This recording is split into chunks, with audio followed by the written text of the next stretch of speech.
Yeah, Rom's 2025 on Live feels like Tommy Fleetwood. It's Fleetwood. Right. Rom went to Live and became Tommy Fleetwood.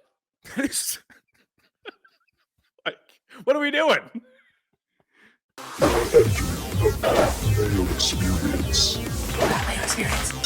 Mayo experience. Mayo experience. Experience. We're at the Tour Championship, the final event of the PGA Tour season. I'm Pat Mayo. The show is presented by Underdog Code Mayo. Get yourself in the pick'em game at Underdog. NFL preseason heating up. Smash a like while you're here. Give me your winner of the Tour Championship, who's not Scotty. Can't pick Scotty. That's against the rules. Geoff Fienberg's on the line with me. Scotty did it. I want to throw this to you right away because Jared mentioned this to me, and maybe he was scanning Twitter, which I don't think that he does because I saw this a bunch on Twitter from the BMW Championship. Scotty's chip in on 17 at the BMW. Is that his signature shot now? Because he doesn't really have any. He does it. And I mean, there's a time where you sort of count on those happening, and maybe they hadn't in the last few weeks. It was incredible. Like, I don't know, the guy's missing 2-footers, hitting those. Golf is always a trip, man. I enjoyed it. I had fun watching. I do think the course is gimmicky, and I'm not a course hardo, and I don't think I've ever said that. And if you pressed me on why, I'm not going to have a good answer. But I don't know. I just felt like it was a gimmick course, but it doesn't matter. Like the true tests, the gimmick course, like the guy will win under any format. And you look at the leaderboard, I don't want to say next man, a lot of like great players, but that like next tier of the tour wasn't exactly there. And it was a lot of, like guys from a different tier collecting there. And it doesn't, Scotty just unstoppable, man. I had Burns and Ludwig. So I was like, if one of these guys goes and shoots 63, 62, we might get into the money here. Because I didn't have the most faith that Bobby Mack was just going to go run away with it. And then he was just cooked after 2 holes. So he didn't really even play a factor into this. But in my mind, after Burns got off to his hot start, I was thinking, who's like the only guy who's been able to run down Scotty? Well, he beat him at the match play and when Scotty was missing those short putts, and that ended up happening to him, and Burns ends up taking him out, and he ran him down at Colonial that time. I was like, well, if Burns can just run a hot putter, it's all his. And I think it swung. I think it was 10 and 12 because he made the birdie on 11. He just lipped out or just missed these putts from right around 8 to 12 feet. I feel like if he makes both of those, it was on the heels of like a Scotty bogey as well. I think he would have been tied for the lead. I was like, he could have taken this. And then he just evaporated into nothing too. It's been a while because we just watched Spawn do this playing with Scotty the week before. And Spawn didn't wilt. Spawn went out and beat Scotty. Now, obviously, Ted Scott wasn't on the bag. He was using like a replacement caddy. As you pointed out last week, he was walking off his shots. The putter wasn't, lights out by any means. He was missing putts he normally makes at this point. That maybe that had something to do with it. But Spawn just played so excellently that it was funny to see Bobby Mack just instantly crumble on Sunday playing with Scotty. Is Scotty low-key the best trash talker on tour and gets in these guys' heads? Listen, it's the number one player in the world. Even if he was like marginally less dominant, he would still be incredible. But man, just picture you on like our own golf tiering, having to play someone on like our tier who is like so much better than you, who never makes mistakes, who is just the pressure nonstop. That thing should have been that was a field goal game. He missed the putts, which made it compelling down the stretch, which led to like that so compelling shot on 17. But I mean, how do you the guy is just gets out of trouble. He has a Spiethian Magic Beans ability, but it never feels that way because it's just everything else is on point. But I can't imagine having to be against him in a match. And you can just hope that number one player in the world does what number one players in the world have historically done at Ryder Cups, which isn't perform. But I mean, it's hard to think why you just don't put like 4-0-1 on the board. He's playing I shouldn't say that. One day they got to play each other's balls. So that's a little different. So 2-0-1 should be on the board before this thing starts. Well, we'll get to the Ryder Cup in a second. I want to talk some more about BMW. I got really, maybe it's because Michael Kim was involved, and I was actually really rooting for Ricky and Michael Kim to make the top 30. I thought NBC did a really good job of highlighting that. It was the first time I can remember them making a really, it's not they haven't made a big deal about the FedEx Cup standings, but making the top 30 is so huge for a lot of these guys. And even last week, like getting inside the top 50, getting into each of the signature events is a really big, especially for, listen, Spieth missing out isn't the end of the world. He's going to be in all of them anyway. Basically, he's going to get those sponsors invites. That's what they're for. That's what the money's for. But for the top 30, you get the Masters, PGA Championship, Open Championship, Players, and your tour card for 2 years, and everything in the signature events. I mean, that's huge, especially for a guy like Michael Kim, who has been on the periphery now for like 7 years. That just would have been, and maybe I'll try to have him on this week or next week to talk about it a little bit. Just like, it's really devastating because I was tracking it in real time. He made bogey on 15 and 17, but he was still number 30. He either had to have a birdie on 18 to get in, or make sure that Victor didn't birdie 18 and Victor birdied 18 to bump him from T9 into solo 10. And that was the end of it. It dropped him down from 30 to 31 just on a few points with Akshay. Can't disagree. I thought they did a good job. I know Burns like nibbled for like maybe 40 minutes, but when you just had like what felt like a clear 2-man final pairing, it was almost like the ideal storm to be able to give that the attention it deserves and not just like hijack it into the broadcast, like sort of respect and storytell with it. I'm obviously pretty hard on the format as it relates to like a champion or, commercials for 8 months that tell us how important, winning the thing is. I assure you it never helped Rory's legacies as he stacked them up. No, it only hurt him in a weird way. It's like, he can't win majors. He can win the FedEx Cup. What a farce. But I'll give a credit when it's due. I thought they did a lovely job with that, in its own way. Okay. No Xander in the Tour Championship.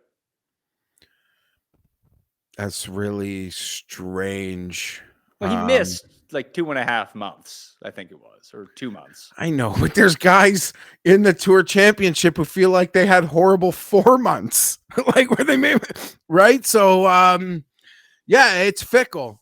And Xander, despite always feeling close, despite he'd have been 15-1 this week or 12-1, not there. Here's the thing about golf, though. No other sport. I mean, how do I put this? I don't feel bad for guys who miss. I just don't, because the amount of opportunity, well, it's not easy, but there's so much opportunity to get back. Like they are afforded weekly opportunities to get their spots back, to get into these Aeon things. Like Tom Kim's clusterfuck is on him. And obviously there's no one blaming anyone else, but him missing the FedEx, him missing out last year, which resulted him to be in very little this year. There are plenty of tournaments where he could have played great and gotten his way back and have been playing last week to been playing this week. No. So I don't feel bad for anybody with the amount of tournaments, pro golf opportunities, pro golf allows you to regain yourself. How many non-major / signature events do you think that Xander played in this year? Because you're asking, I want to say, what did he almost win? Valspar? So that'd be the only one. He didn't almost win, but he came 12th at Valspar. He just led in a pro. He had he had this like Sunday at Valspar, which I think tricked a lot of bettors for 2 months. Yeah, I would tend to agree on that. And the other one that he played 2. The other one was the Scottish. But it's funny to look at his results. Like, it's crazy that he didn't have more points because he was 8th at the Masters. He was 12th at the US Open. He was 7th at the Open Championship. So he had 3 top 12s in major championships. It just wasn't enough. Very strange. And Sungjae getting in felt like the most shocking one to me. Like, even guys were behind him, like Goddard, and I was like, how the hell is Im still here? He plays a lot. That helps. Okay, sorry. But, yeah, of but course. honestly, to look at it, like I don't quite understand how the points ended. He had a 5th at the Masters and a 4th at the Farmers, Done. and I a third. guess. No, you know what? He had a 3rd at the Century too in the opening event. So it's really weighted to top 5s. He had 3 top 5s. Xander didn't have any. I guess that's the difference. I know you like to laugh at me because it's like last week. You've already referenced last week once. Now I did it. The show didn't go out. It was our first time ever, Pat. We were due. We've never had that happen before. We've been doing this for 10 plus years. Well, and it was the equipment change. And now, I mean, because of that, we found out that the equipment, because your video got super laggy when we filmed that night as well. So the new system that we have doesn't work. I had to go buy another new system, which is coming in later today. And you joked like sort of off air how you got a little cocky with like the transition into the new system. And we got bit. But hey, if there's ever a week to get off, like we bent the knee to Taylor and Travis. Like that was a good week to stay off the internet for those two lovebirds. How many guys on TGL rosters did not make the top 30? Oh, that's interesting to think about. Let's see here. FedEx Cup standings. So let's just kind of go down the list. We got Ricky, Fitz, Spieth, Xander. Is Berger on one of those teams? No, he's not. Wyndham Clark, Minwoo Lee. We have to include Tiger and Billy, even though they're Tiger, Billy, Tom Kim. That's 9. Sahith is 10. Max Homa is 11. It's like half the league. Yeah, but the TGL, I will swing it back the other way. It's names. It's for names. It's for names. Yeah. It's for names. And it's not like we're looking at inside the top 30. We're like, oh man, watch out. Jacob Bridgman is going to steal Max Homa's spot. Like, no, you're right. You've got to like get name equity before you can be on TGL. Yeah, like Seb Straka is 8th in the FedEx Cup standings. He didn't even play last week. I would say that there's relatively low chance that Seb Straka replaces Tom Kim on any one of these teams.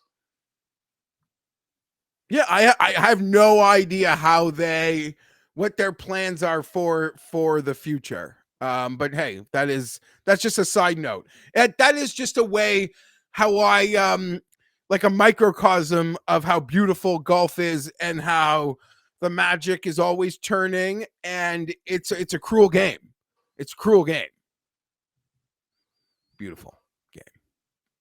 So I was disappointed Michael Kim and Ricky didn't make it. I don't want to say I was correct because he didn't win anything, but I did tell you that Ricky was going to go on a run to try to get himself in this Ryder Cup talk.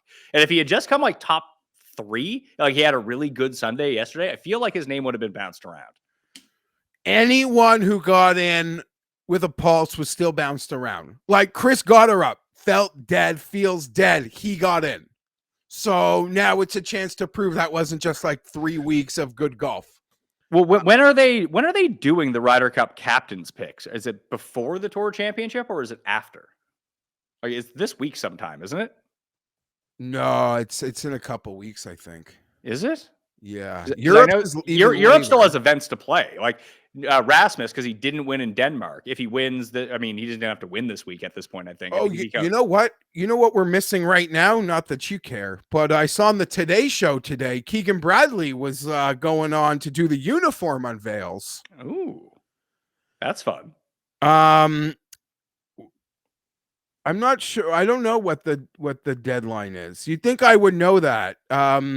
Because I'm the one with all the side bets. Well, here, let's go through. Team USA has its first 6 picks. That's over now. Scotty had 37,000 points. JJ Spawn was second with 14,000.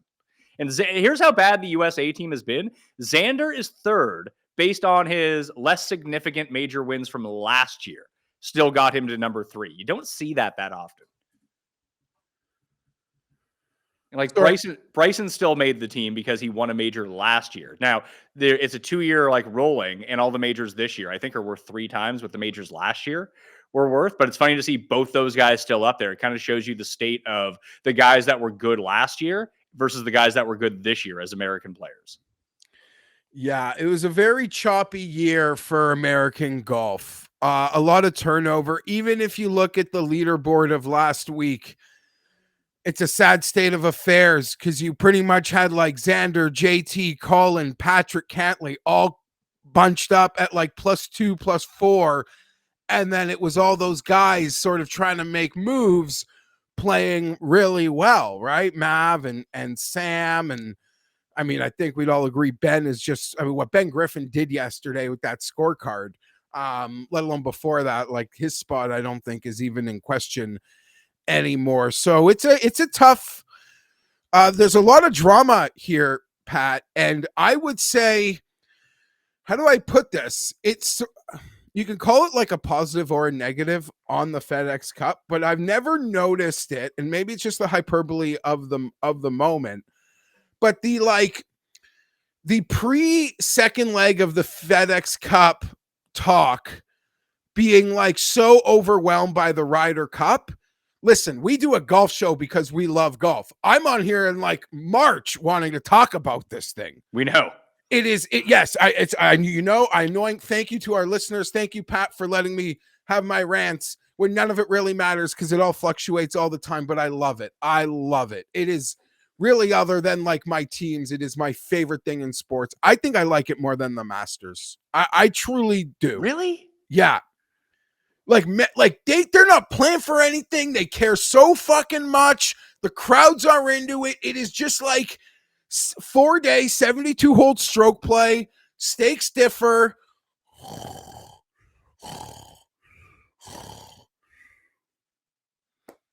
I'm sorry, like the last hour of like a great event is great, but like, come on. Oh, baby. But, so I thank you all for talking, but I've never seen it like the Ryder Cup. You could see how much bigger it's getting, or maybe the Keegan aspect and the storyline this year of the situation that they've created has put gasoline on it, but it is not like overwhelming press conferences here in the past. And as a Ryder Cup hardo, I feel like I can have some memory bank on what it's like. But no, the second the Open Championship ends, it is now Ryder Cup season for golf fans, for golf media, and it's starting to annoy Scotty Scheffler. Well, I think a lot of this has to do with Scotty Scheffler, that Scotty has been so dominant that there's nothing really to talk about. So we talk about a theoretical in the Ryder Cup. And the captain thing. But that's all a part of it. If there was, I don't want to say if there was 3 Scotty Schefflers, but if it was like Scotty, Rory, Xander, and like one other guy, and they were like trading wins all the time coming down the stretch here, that's what we would be talking about. But since Scotty got his win at, where the hell did he win first? Was it Byron Nelson, wherever it was? And then he wins the PGA Championship. Essentially, since then, it's just been, Scotty's dominant. So you can either talk about that or you can talk about Ryder Cup, which is just more fun because there was no correct answer. Yep. And I think like the captain situation has just been such a lightning rod of it. Will he play? Won't he play? Felt like it cannot be understated. And I'm a fan, and this might come off as I don't think it's an insult. I think you could only see this as a compliment, but the person in question might not like what I'm about to say. Chad Mumm, who is essentially the executive, like Run Scratch Golf, is like the runner of Full Swing. He is one of the most powerful people in the sport. And I don't know if he realizes the power for which he yields. And now this is like an old regurgitated conversation. But to think about where we are now, like all Keegan Bradley wants to do is play in a Ryder Cup. Like he hasn't touched his bag from the last one he played that they lost. Still sits there and he can't even bring himself to unpack it. Okay? And he cries on Full Swing. He doesn't make the team. It becomes this thing where they're like, let's make Keegan the captain. All while Keegan is still good enough to make teams. And now he finds himself here in sort of a no man's land spot. The drama that this thing created, maybe I'm just the Ryder Cup nut, but golf gives us so little. And this year it has given us so little, to your point, Pat, in terms of what is actually happening on tour, that this is just incredible. This is Like I'm not even paying attention to football season. I'm so like captivated. Well, and your left tackle got hurt. Yeah. And Quentin Johnston got rocked. Maybe he needs a couple rockings, though. Did you think that maybe he got rocked before and forgot how to catch? It's like one of those amnesia situations where with one good hit to the head, maybe he'll learn how to remember how to catch again. That'd be good. Yeah. Speaking of football, I do want to throw this out. In the description right now, I launched the Survivor League. There's $500,000 guaranteed. And I do want to give a special shout out to everyone who played in the race for the Mayo Cup. Obviously, that ended this week. And who was it who ended up winning? It was Janks Trojan 15, JAH on Twitter. He won $100K. It's awesome. Everyone inside the top 12 won 5 figures. And JAH also did not make a pick for Bay Hill and still won. It's incredible. Do you have his final number? I do. I have it in front of me right now. He had 24.1 million in earnings this year. I can never do it. Second place was Quigibo, had 23 million, and that was on the heels of 670K from Hovland this week. I can never do it. I can't fathom a world in which I bink, like do a season long one and done and can bink the number needed. But hey, it pays out down the board. So thank you. I hit a lot more winners in one and done than I did in real life in actual betting. So that sucks. But I played 3 teams this year. I ended up with 2 of 3 in the money. So that's good. But my team that was in like 30th most of the year dropped to, what was it? 130th. So I won 1,000 on that. But Mav getting up to solo third when Burns. So I was rooting for Burns the entire day to come back to try to win a bet. But then I realized that I needed him to tank coming down the stretch if I wanted to get back in the money with my second team, because I had Mav and I was just outside the money. And when it was T3, he wasn't in, but solo 3 got him enough money to get into the money for me up into 648th place. So that was nice. So $500 win on that one. I'm just a charity to one and done year in, year out. Well, play in the Survivor League. It's a $50, so it was going to be $250 with $1 million guaranteed. I'm usually good at talking people into things. I could not get them to guarantee the $1 million for the Survivor to make it $250. So it's a $50 buy-in. I think it's like $150 max entry. Very few people are going to do that. I wouldn't worry about that. But it is $500,000 guaranteed, and I think that if you go sign up now, because if we can get people to go sign up for it right now, then I think that by next year we will have $1 million, just to show that we have people that will go and play it. So go get your entries in. The link is down in the description right now. Please just go fill that up for us. That would be awesome. I get that football is still 3 weeks away when you actually do need to sign up, but no better time than now to get yourself in on that. And the Sharp Stack tool on 4for4 is still free if you go sign up right now for the next 3 days. It's all sports. It's a betting tool, spreads, totals, player props. It has Kelly. It has ARB. It has EV calculators. It's been highly successful for me. I'm 2-2 in preseason moneyline underdog bets so far, just taking the highest EVs on the board, Jeff. So I don't see how it could lose. Get her done. Keep winning. It's helping me. So between Mad Lab on the UFC show and the Sharp Stack 4for4 tool, I'm digging myself out of golf losses a little bit at a time, which is kind of nice. For over a century, Johnnie Walker has shared its bold spirit with the game of golf. Now, crafted with Devereux Golf, Johnnie Walker introduces the Johnnie Walker Blue Label-inspired Sunday Golf Bag, elevating the game with sleek design, blue label hues, and refined gold accents. Celebrate your hole-in-one with a premium Sunday bag crafted by Devereux Golf. Submit proof of your achievement to johnniewalker.com/blue-in-1. Please drink responsibly. Look, I don't bounce back exactly the way that I used to when I was 20 years old, and it used to be I can either have a great night or just have a struggle the next day. That is until I found pre-alcohol. The ZBiotics Pre-Alcohol Probiotic Drink is the world's first genetically engineered probiotic. It was invented by PhD scientists to tackle the rough mornings after drinking. Here's how it works. When you drink, alcohol gets converted into a toxic byproduct in the gut. It's a buildup of this byproduct, not dehydration, that's to blame for the rough days after drinking. Pre-alcohol produces an enzyme to break this byproduct down. Just remember to make pre-alcohol your first drink of the night, drink responsibly, and you'll feel the best tomorrow. The final days of summer are here for you to enjoy. Whether you're heading to the beach, camping in the woods, or squeezing one last vacation road trip, do not forget to bring Z-Biotics pre-alcohol probiotic drink. Drink a pre-alcohol before drinking and enjoy every day of summer to the fullest. Go to zbiotics.com/PatMayo to learn more and get 15% off your first order when you use PatMayo at checkout. Z-Biotics is packed with a 100% money-back guarantee, so if you're unsatisfied for any reason, they'll refund your money, no questions asked. Remember, head to zbiotics.com/PatMayo and use code PatMayo at checkout for 15% off. I do want to make predictions for the U.S. team. We'll do that in a second, but I did want to talk about Bryson and Rory for a minute. I saw that the Bryson thing, I'm completely aligned with you.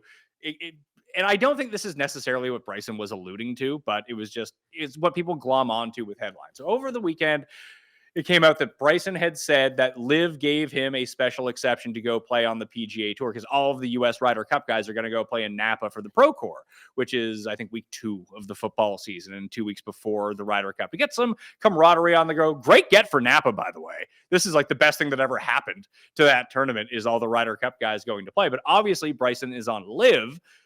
And the PGA Tour is like, no, you're not playing in our event. And then people get all like butthurt about it. You gotta let Bryson play. I'm a fan of YouTube. You should let Bryson play. Like, why the fuck would the PGA allow Bryson to play in its tournament? That's crazy. Yeah, I would say I was all like Bryson saying what Bryson wants to say. That's fine. I was shocked at Keegan Bradley's comments. Oh, I didn't even see that.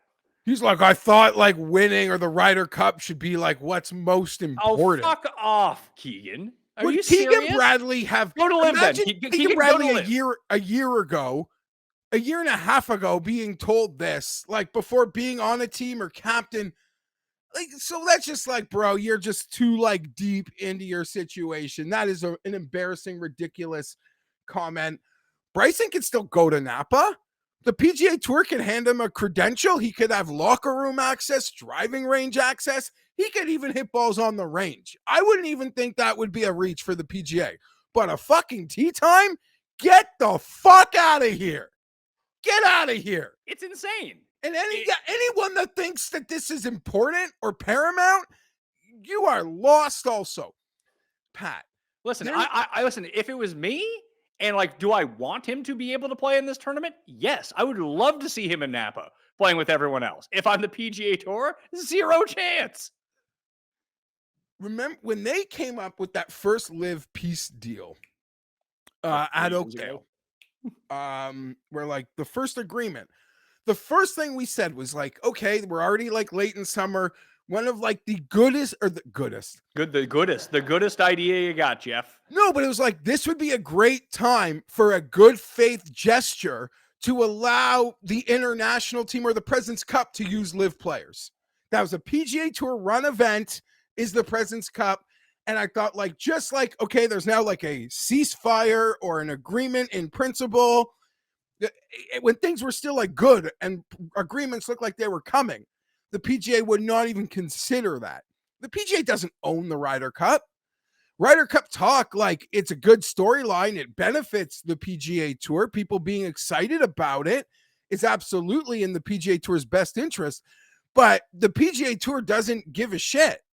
I can't imagine why anyone thinks the PGA Tour should play ball here. I don't even understand the logic. Well, the logic is, well, you would get better USA rating. Golf transcends everything. Like, that's Kenny's take. Yeah, well, there is that part of it. But as you mentioned, the PGA Tour doesn't own the Ryder Cup. The PGA of America does. So at the President's Cup, you'd be correct. That would make, if there was ever going to be an olive branch, that would make more sense. And I don't think that the PGA Tour has the greatest relationship with the PGA of America. And I don't have the greatest relationship with the PGA of America, as we found out at the PGA Championship this year, sending me cease and desist letters. Like, even the Masters doesn't do that. Like, what are you guys up to? And from what I talked to, like when I was in Memphis last week, just because I asked them, I was like, what's the deal with the PGA of America? They're just like, don't worry about it. Like, it's a bunch of 90-year-old men, basically. So whatever their thought process is not going to change. But it's not even so much that, yeah, it would be fun to have an olive branch to see Bryson there. I would love to see him there. And I don't give a shit about camaraderie in terms of team building. If they really want to go do that, go play a DP World Tour event, because then you can do it. Then it's not that big of a deal. But with the PGA Tour, here is the absolute worst fucking case scenario. You let Bryson play and he wins. Yeah, there's no... That's a real bad look for the PGA Tour. I just don't... Yes, amongst other things. That's also the worst horrible case nuclear scenario right there. It's also a horrible look in this. I know, like, the sponsors matter. Procore is getting a great deal here. Oh yeah, they're getting 11 of the Ryder Cup players, and the captains, right? I'm sure Kiz and the other guys might even play also. So an incredible win. I don't think they're gonna. Well, I shouldn't say that. Bryson probably could sell. Bryson would 100% move the needle for them. But they're not getting Danny Willett versus Max Homa this year. They're getting Scotty and all those guys. Yeah. That being said, I just don't understand. I just don't even understand how this is even a conversation. If Bryson wants to show he's a good teammate, like, show up in Napa, be at the team dinners, like, go. You could shoot YouTube from 10 to 2 on a sister course down the street, and then come meet the guys after their round. You know what he could do? He could caddy for Keegan. Done. That's what they should do. Like, Pat, you're a fucking ideas guy there. I'm an ideas man. I'm like the guy from the castle. But there's no way, like, I get it. There's an elitist element at the top of the PGA Tour, and they run things, and they get their smaller fields and their big purses. But now you want to infringe on this part of the fucking calendar. Like, I'm sorry, I am not one to stand for, like, guy 150 on the tour, but I just think it would be really bad. I think it would be bad optics, and maybe I'm brain dead to think that. Yeah, no, that is a brain dead take. The only real problem here with Bryson is that he is on Live. You can't give Live a lifeline if you're the PGA Tour. But that's what I mean with the optics. That's what I mean. I don't care about player. Listen, I don't care about player 150. Bump that fucking dude out of the field for Steph Curry for all I care. That would draw better ratings and sell more tickets than having, I don't know, fine. That I don't have a problem in the field in Napa. That I don't have a problem with. Give the spot to Steph Curry, but it's not going to a guy on Live. Yeah. Just, you can't do it. As a business, you can't do that. He's going to wear his, like, what would, like, let's just pretend the PGA wanted to play ball. So, like, would you say you can't wear your Crushers gear? Like, what would you even do? I don't know. You can't. That's the whole thing. You can't do it. And Bryson's going to be out there. He's going to be the focal point of the entire thing. So not only do you give a Live guy a chance to come and play on your tour, which has this, and then you create, it's no different than when they told, what's his face? The guy, YouTube guy, what's his name? Grant Horvat. It's when they told him, like, no, you can't have a camera inside the ropes. We make $1 billion deal with broadcast companies to have that proprietary right. You want to film it outside the ropes? Go for it. But you cannot be inside the ropes, because that belongs to NBC. That belongs to ESPN Plus, and they pay huge money for that. It's not even to let him do it. Like, that's not the single issue here. It's that if you let him do it and you make that special exception, then what stops Scotty Scheffler from having his own team out there recording his own content? And then you have 154 guys in the field doing exactly the same thing.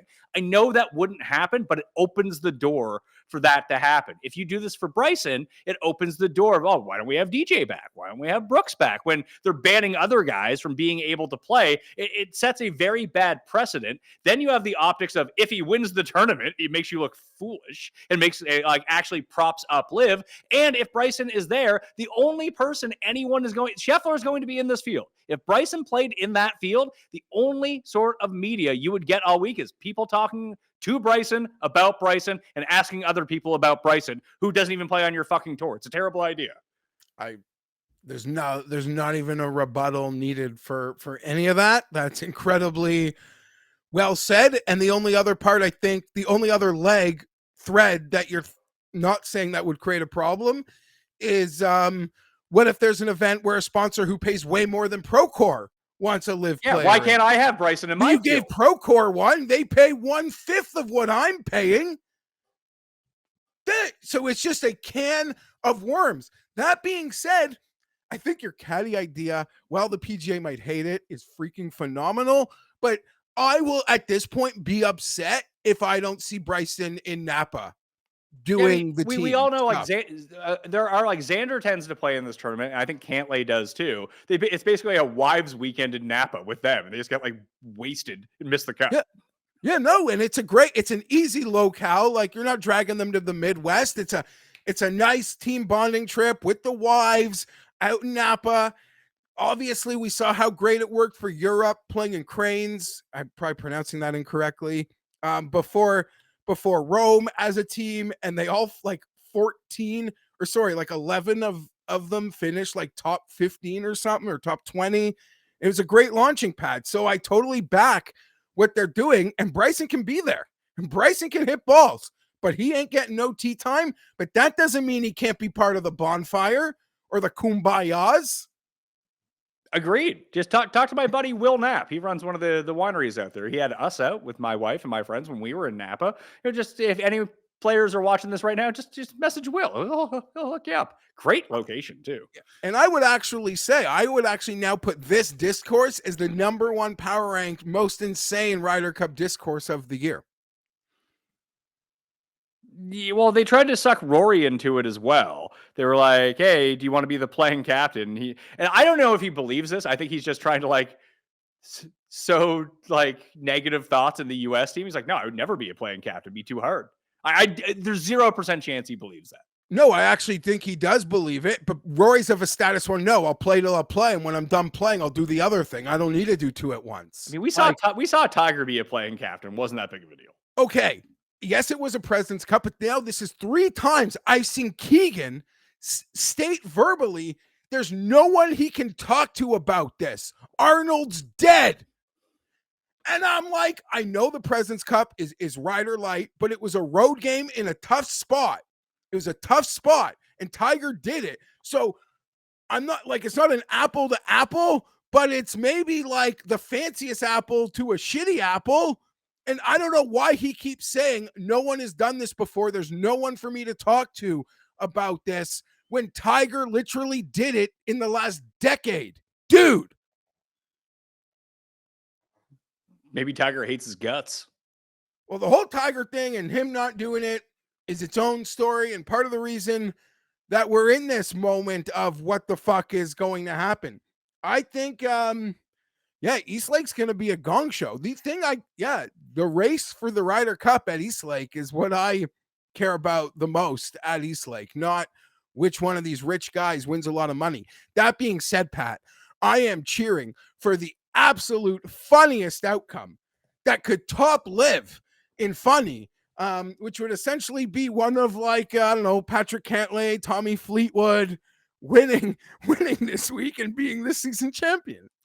That would so we'll get to FedEx Cup when we get to it, and just in different things. I had a few more things on my hit list here. I'm like Tarzan Dan, just go running through it all. Let's see, Ricky and Kim, yeah, oh yeah, because Liv had its relegation this week too. Munoz shot at 58 with a double bogey, by the way, in the opening round of Liv. That's nuts. And then he beat Rahm in a playoff, where you had to go birdie to get into the playoff. Where Rahm shot like a 10 under. Yeah, Rahm's 2025 on Live feels like Tommy Fleetwood. It's Fleetwood. Rahm went to Live and became Tommy Fleetwood. Like, what are we doing?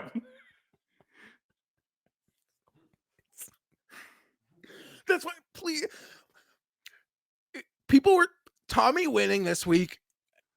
I think, listen, I'm betting Tommy. I think I'm making one bet for Eastlake. I think I'm going to bet Tommy Fleetwood. But don't you remember, Pat? We used to bet Tommy and like Finau in the without starting strokes market, where they'd get like the win without getting the win. That exactly, would be like a joke for years.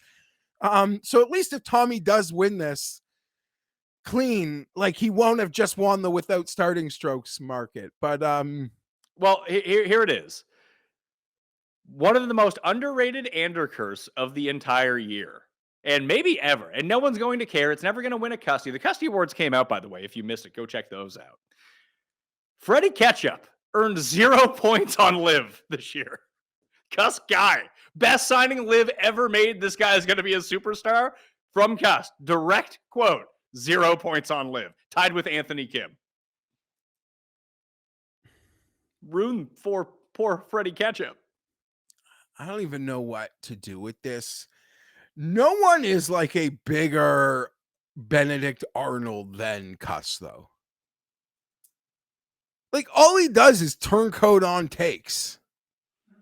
Well, the Bad moment he gave takes, up on and then he Caleb, he turncoats gave up on on Caleb takes. Williams. Now Caleb Williams looks like Tom fucking Brady. It's true. All he had to do is say, I'm no longer a Caleb guy. I'm a Cam Ward guy. And then Caleb does his best pitch and catch we've ever seen him do. What are some other notes that I have here? Oh, I want to talk about match play, but I want your team. You said you were going to give us your team. yeah, okay. So I'm gonna make the picks as if like what I think is going to happen, not who I would take, because I'd have Akshay on the team, but he's not going to be on the team. I don't know how much without like a win or a top 3 or whatever that we're looking at this week for any of the outside guys. So the 6 guys that are on the team automatically. So obviously they're on. Scotty, Spawn, Xander, Henley, Harris English, and Bryson. I'm pretty convinced Thomas, Griffin, and Morikawa are all on the team. That brings us to 9. I'm pretty convinced now Cam Young is on the team.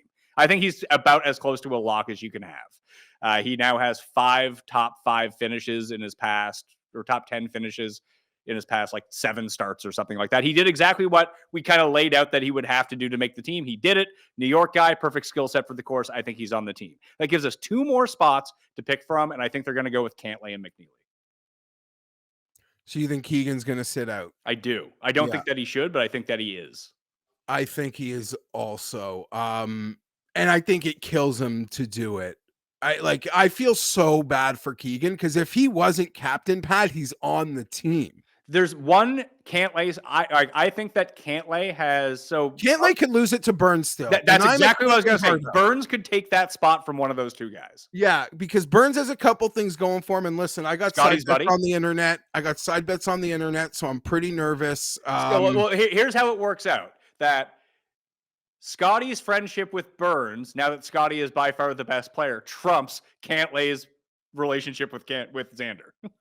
Yeah, not even that. It almost trumps, and Burns, despite having like a horrible record in these things, like just one of the like. That's why I picked Cantlay, because I think that they'll lean on all things being equal. Let's take the guy with the best record in like Ryder Cup over the past 10 years. I mean, I agree with you, and I agree with other people that like Cantlay was not a 12th best American golfer this year. Like that's not even, I'm not blind enough to have that debate. I'm pretty blind, but I'm not that dumb. That being said, this isn't an all-pro team.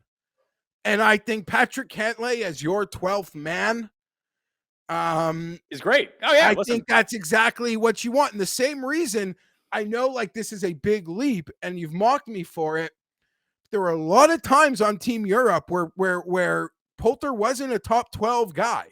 Yeah, but they still brought him. But Europe has that. There's a different camaraderie with the European team. We can talk about that as it pertains to Harry Hall, who I do not think should be on the team, but has developed a case, if nothing else, that he could be on it. That it feels like the difference between the USA team and the European Ryder Cup team, even though this might not be true, the way that it feels, the vibes that you get from it is that the USA Ryder Cup team is essentially an all-star team where the Ryder Cup team feels like it was a team that was created and they like have cohesiveness. Yeah, it almost feels like, that's very well put. And I know some American media are, taking some shots at that, like calling them, the Americans have the boys club and this is the lads club. And the lads are being closed-minded on Harry Hall. What's her fucking case? The Harry Hall, who hasn't won, he won an alternate event a year and a half ago, should be on the team. That's his case. I don't listen. Some people seem legitimately offended that Harry Hall had not been measured for trousers. Like as if, like, are you fucking kidding me? Maybe there's no budget maybe there's no budget anymore for his new hat. Like he has to have a special hat. No thanks, you're off the team. Ralph Lauren, I'm sure that, like I said, it's been dropped on the Today Show. By the time you're watching this, they do a beautiful job. Not to go on a different route. Just do a terrific job over it. over at Good Morning America. They do a great job. It's fantastic. No, I meant that I'm sure like the USA scripting, maybe they've changed it a bit because they've gone like pretty plain. They haven't done much.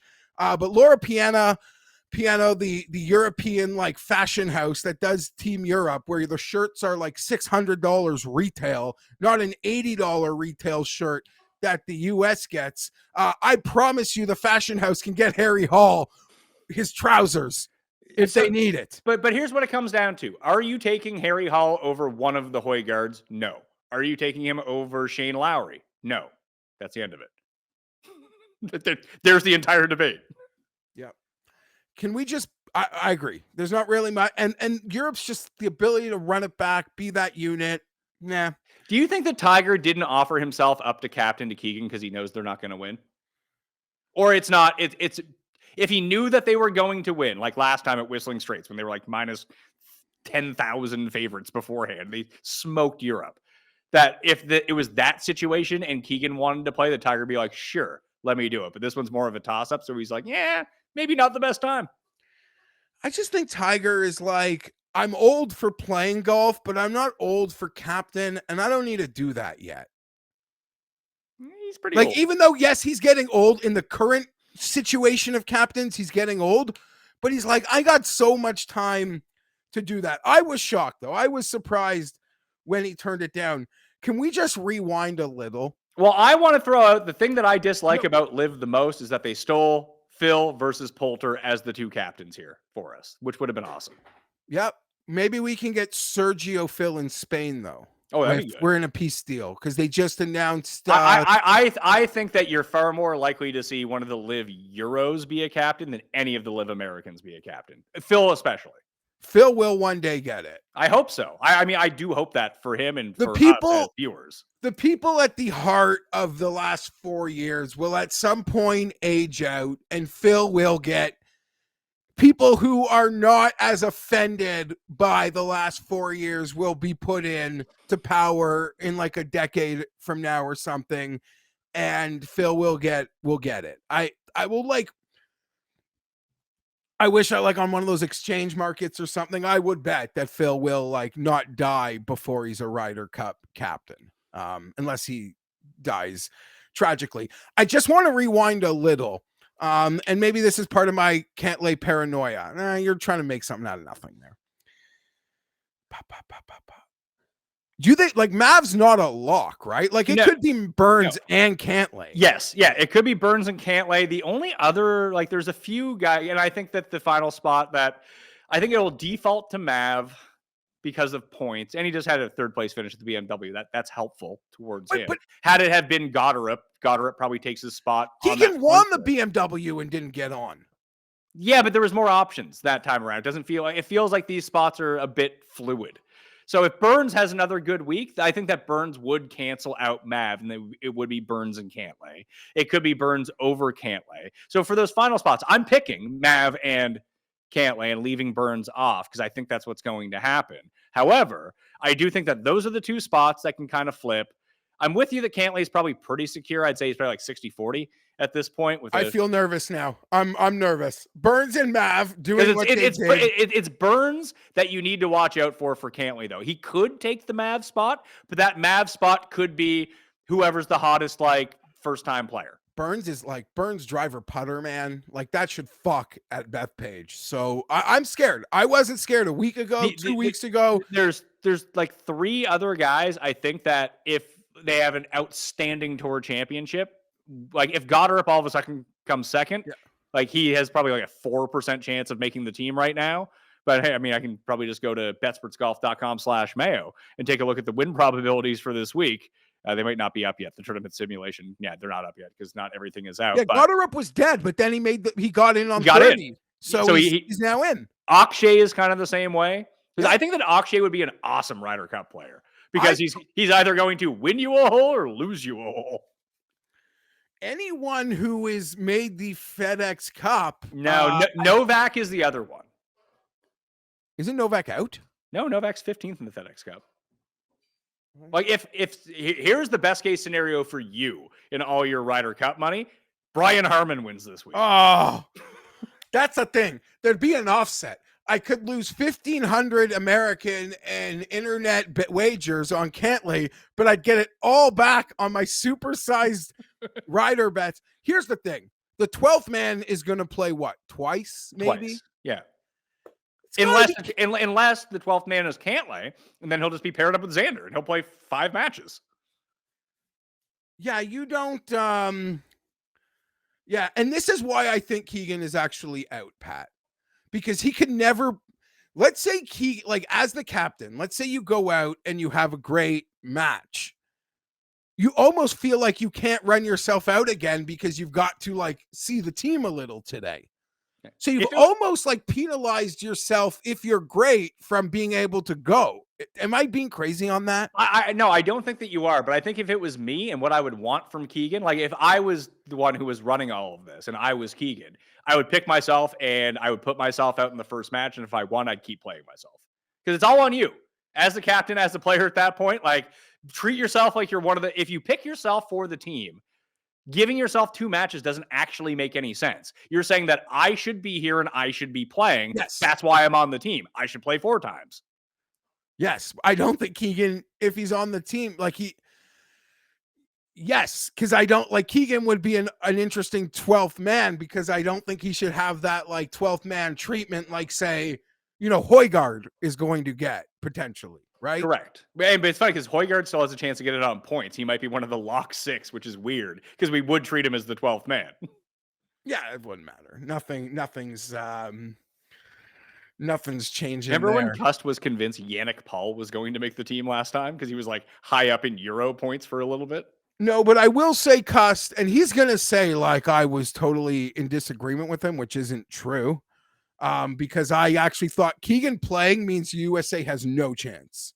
If Keegan, I don't think so at all. I think that's no chance is a stretch. I think Keegan playing is amazing in my opinion for my bet. Keegan not playing is bad for my bet. I think the 2 jobs, both will suffer. Neither can be done optimal. That's just my opinion. Tim, though, I would say even after Keegan won, was really one of the only people out there being I still don't think he's going to play. Or you can say it's the other way because we've seen a precipitous drop off in his play since he won that event. When he won that event, he may have made the decision in his mind, okay, I'm taking myself. Now I'm going to spend all my time trying to pick the rest of the team.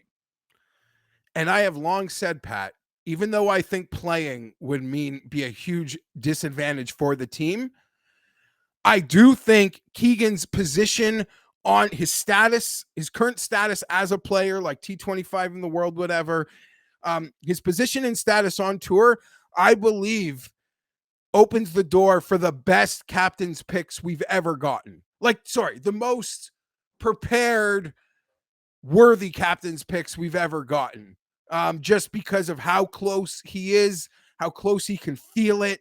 He can talk to anyone. JJ Spawn played with Cantlay yesterday. Cantlay did not play great. In fact, Cantlay's scrambling at times is so good that it offsets how bad his driver was. He can go to Spawn last night and be what happened? What'd you see from PC? And if Spawn tells the truth, I might be in trouble. Patrick Cantlay lost 3.5 strokes on approach for the week, 2.7 around and 3.1 around the greens. Gained a bunch on the greens and a little bit with his driver, but hasn't been a very awkward week because last week he was all amazing. But that being said, Pat, the data for the most part in this data-driven Ryder Cup age, as much as people are hard about the results, the data still really likes Patrick Cantlay.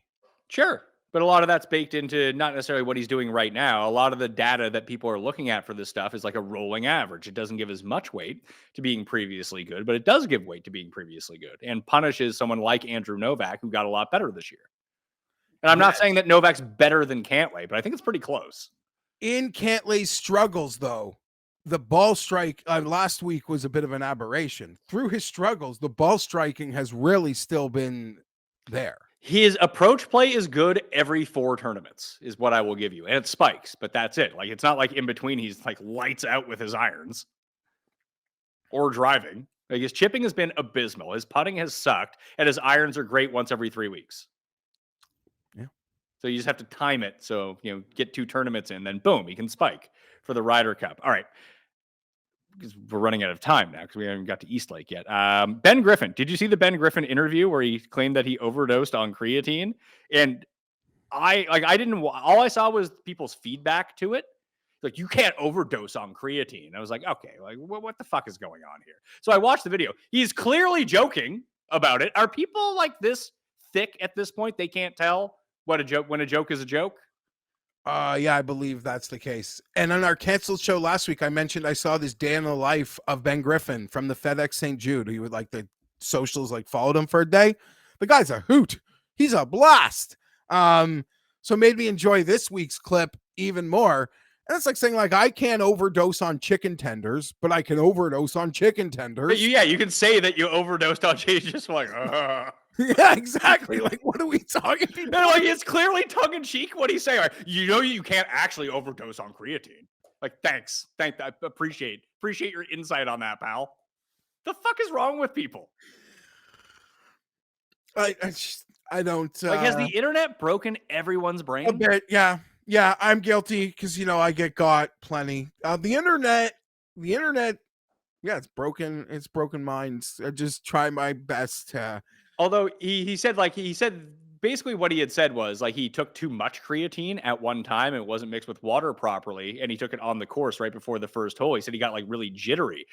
It's no different than taking pre-workout. Have you? I doubt you've ever taken pre-workout. Jared, have you ever taken pre-workout? One time. One time? Did you get real jittery? Yeah. You're just. Put it this way, Jeff. When I say I had drinks, I didn't eat dinner. I get fucking hit harder. You have two. Yeah, if you have 2 draft in 20 minutes, before you haven't eaten all day before your food comes, you're half wasted. Yeah. By the time it happens, you're oh my god. Yeah. But we're doing our Ryder Cup this weekend, and I do know that there's going to be a particular friend of mine who's now going to use the too much creatine excuse for why he's real fired up at 6 a.m. on the first tee. We're behind schedule already, but what are the odds? If you just said odds in the Jared Tim match? Tim played yesterday by himself, but I don't expect Tim. One thing Tim so doesn't he do. loves playing by himself now, right? Oh yeah, he's playing a lot more after we bullied him. He's like, yeah, it's pretty good. Yeah, and he's meeting people. He's probably hearing great stories. Oh. Well, you know what's really helpful for him, and I told him this, he wouldn't believe me because when Tim plays with Butts and I are now 6-7 handicaps, and Cuss is at 22. And when we first started, before we all started playing all the time, we weren't about even, but Cuss could beat us on any given day kind of thing. And now we just beat him by 15 strokes every single time. But I told him, I was you're going to go out and play with randoms. And he loses confidence playing with us because he feels he should be as good as us. Yeah. And he's not anymore. He's go play with some fucking random people, man. People suck at golf. Oh. So it's giving him I think he went out and played yesterday. He was the best of the foursome. Dude, my buddies just getting back into it. I'm let's play. I'm teeing off from way up tee boxes, Pat, getting to hit wedges and 8 irons into greens. And I feel this is what pro golf, not that I'm scoring great, but feel getting to hit 8 irons into greens all day. This is what pros gotta do. Felt great. Definitely airing my tires. But I also noticed it because I played at shout out to Dalton again because the show got cut out last week. The greens at Winddyke Country Club, very, very good. Highly recommend, especially playing the East Course. But it was so long for me.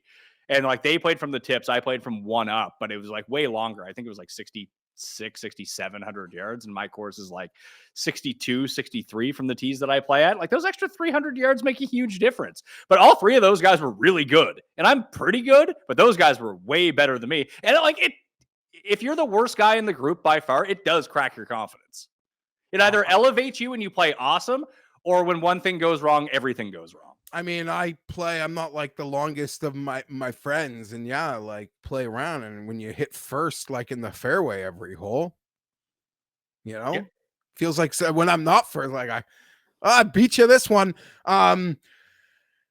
Jared's not on your team though, right? Tim's on your team. Yeah, so it's 6 on. We lost. So you're not giving Jared the pointers for mental warfare attacks on Tim. He's probably getting them from the other guys. Jared doesn't need to. Jared, we played a practice round. Jared, would you like to comment on how it went? Yeah, well, I told you that maybe it was in the It's in the lost show. Yeah, it might be in the lost show. Yeah, but Tim's standing over. I can't hear him.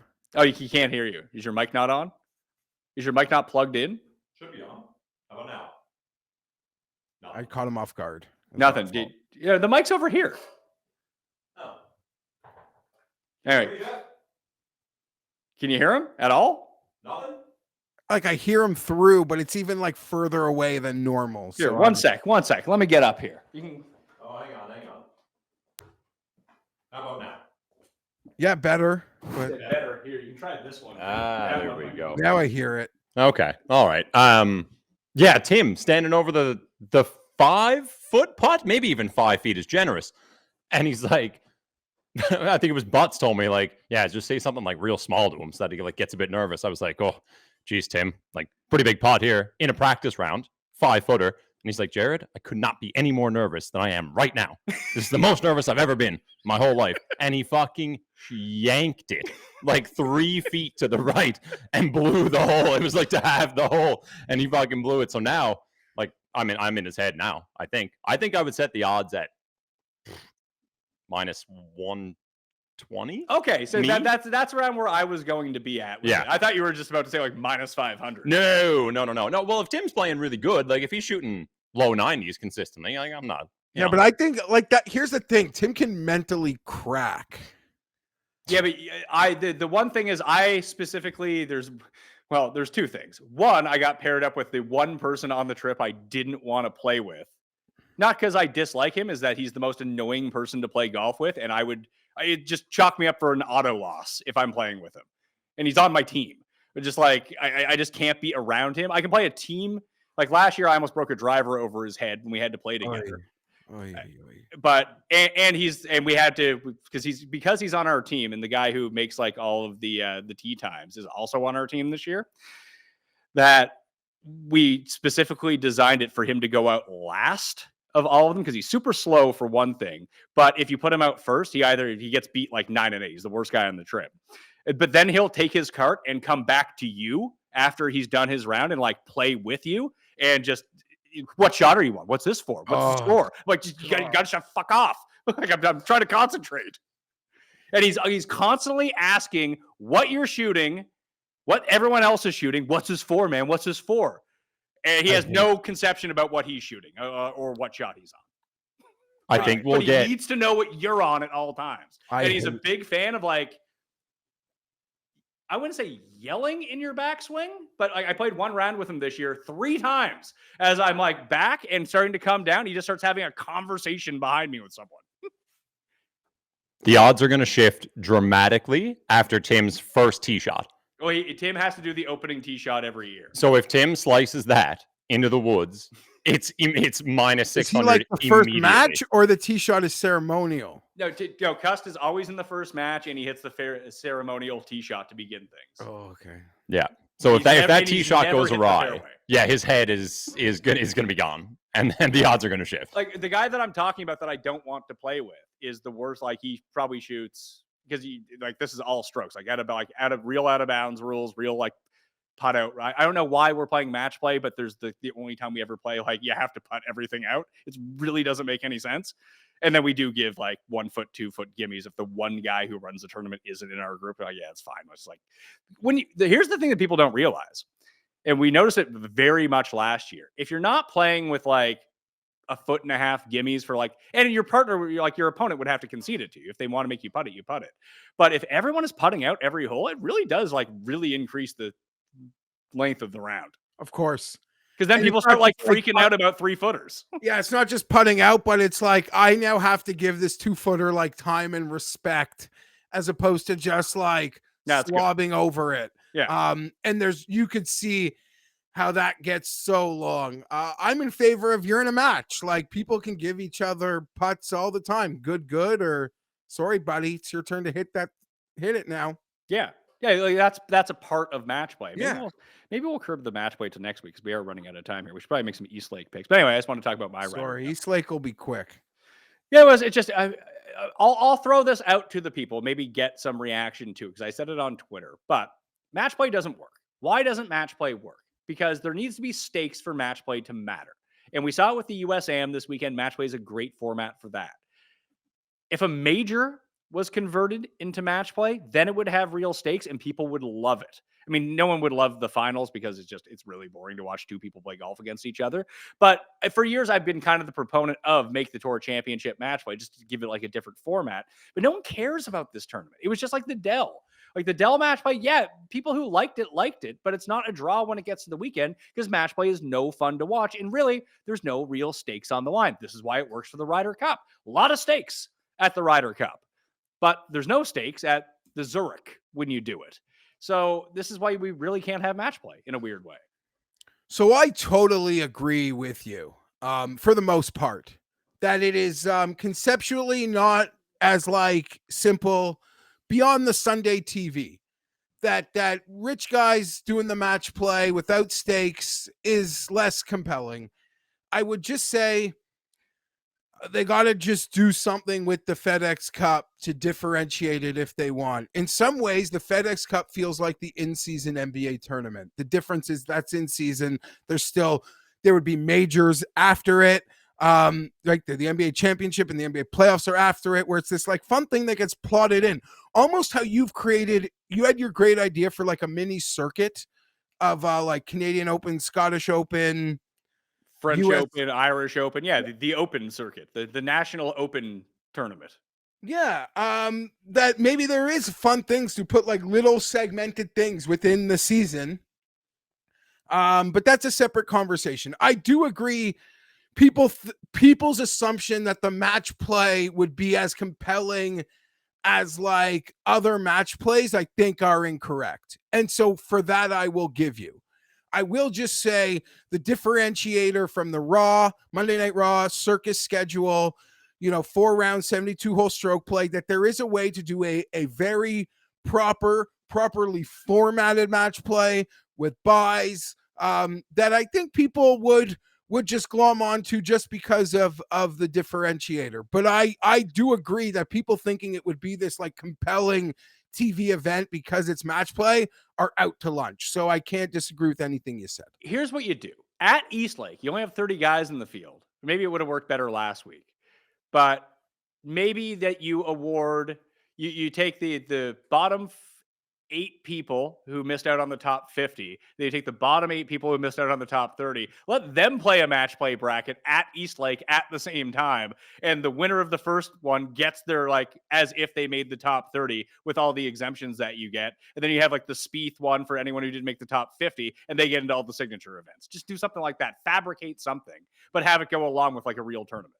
Like this is a sideshow. Maybe I don't think that would work, but something like that as a secondary piece could be a little bit more fun, but that's kind of it. Let's talk about match pay compelling. You make it like the 5 guys we spoke about, 6 guys that we spoke about battling for the Ryder Cup. There's a match play for the last spot. Yeah. Like that would be awesome TV. That there's no money, there's no stakes. They'd all want it more than almost money. And that would be compelling and awesome. That's how match play could be awesome. But you're right, Pat, I think, even though I want it. Eastlake picks final term of the year. I did the research show if you want to dig into it a little bit. Here's an interesting question for you. Scotty was plus 175 to win going into yesterday. What was he, 4 down or 3 down to Robert McIntyre?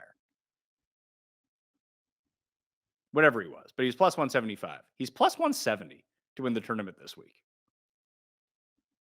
And he's not behind anyone to start. So, yeah, the value algorithm says that's that math works. I'm going to bet Fleetwood. That's my bet. 15 to 1. I'm going to bet Fleetwood, but I'm going to do it in multiple ways. I think if you're betting this week, and disclaimer, I've already been chatting to Baroff last night. I think you got to do exactas, Pat. Like Scotty first, Fleetwood. Yeah, okay. Instead of just betting Scotty to win or another player to win in the without Scotty market, just play an exacta. Vic beats Scott. Like Victor Hovland to beat Scotty is 110 to 1. Well, I wouldn't go Scotty over Vic. It's 45. I was going to say I wouldn't play any exactas that wasn't Scotty winning.